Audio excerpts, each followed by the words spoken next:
All right, let us look at a loan agreement here. So right here, it says GoodLeap will purchase and service your credit obligation. We will serve as a service provider for the processing of the credit portion of your project. So they are going to purchase, and that is a deceptive term, your credit obligation. What credit obligation? Well, it's right here. It says right here that they agree to sell. This again is very deceptive. And install the equipment, and you promise to pay to us or our signees the principal sum of $9,800, the amount financed. The amount financed is $9,800. It creates the promissory note. It is not independent funds. The promise to pay, the principal, the amount financed are all the same thing.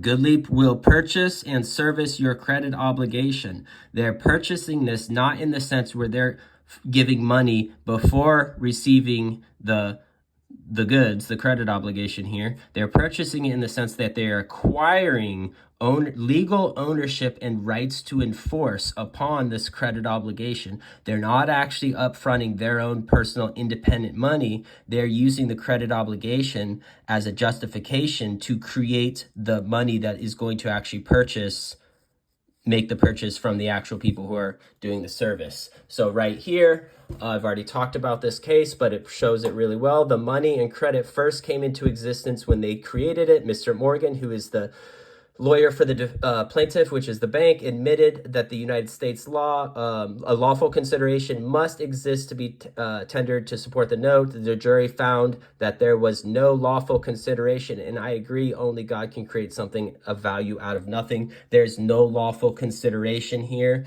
because what they're using to purchase the credit obligation is derived from the credit obligation itself, which is what I created. So let us look at the trust that is created. The grantor is you, because you create the promissory note. It says it right here. You promise to pay. That creates a promissory note. That is value. That value could be used to purchase and service the credit obligation, which they use to exchange for the Federal Reserve notes that is going to pay the actual person who did the services. The trustee is going to be the servicer, which is them. They are the trustee that is going to hold the the trust property that me, the grantor, puts into the trust for them to service. They said they are a service provider. Did they not just admit that in the contract? We will serve as a service provider.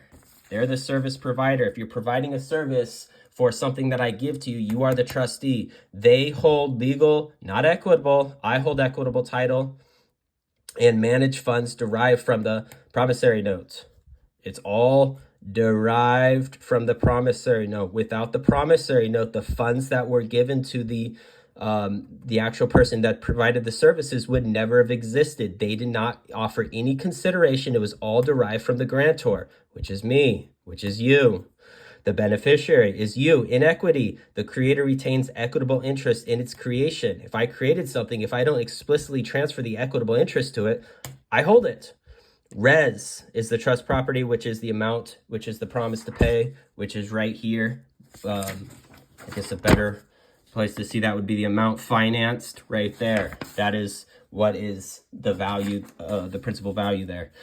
So right here, this is the perverted trust that they try and trick you into thinking is the true trust, which is actually a breach of equity, because this is not fair, because they're getting paid twice without having any consideration.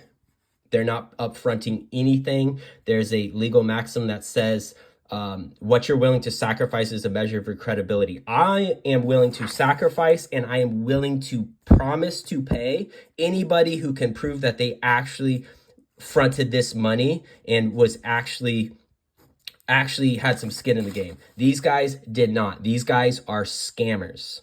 Trustee is you. They assume no fiduciary duty. So they, the lender, assumes no fiduciary duty and pin that all on you. You supply the credit, right? Is the credit obligation. Did they not say right here, your credit obligation? So it's you. You're the credit.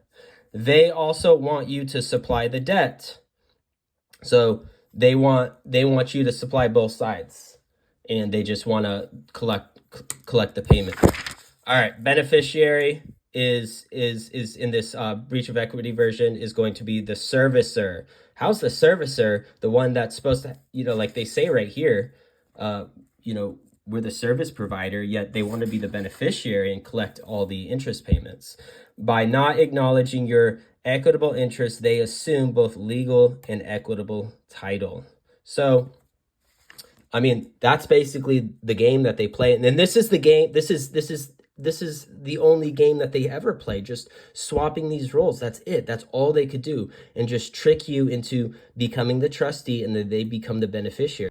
So now right here, they are showing me in a bill, they are showing me that the outstanding balance, principal balance, is $9,800. If I am able to assume this, if I'm able to assert that this value was originated by my promise to pay and should be able to use to offset this obligation right here, then this will cancel out this, and then we just rinse and repeat that until they zero each other out, and that's how you pay for the bills, using what you've already paid through your promise to pay, and making a case that they never actually put anything in consideration, that any other method would be a complete breach of equity if they did not operate operating as a servicer to service this account by simply taking the principal and applying it to the balance.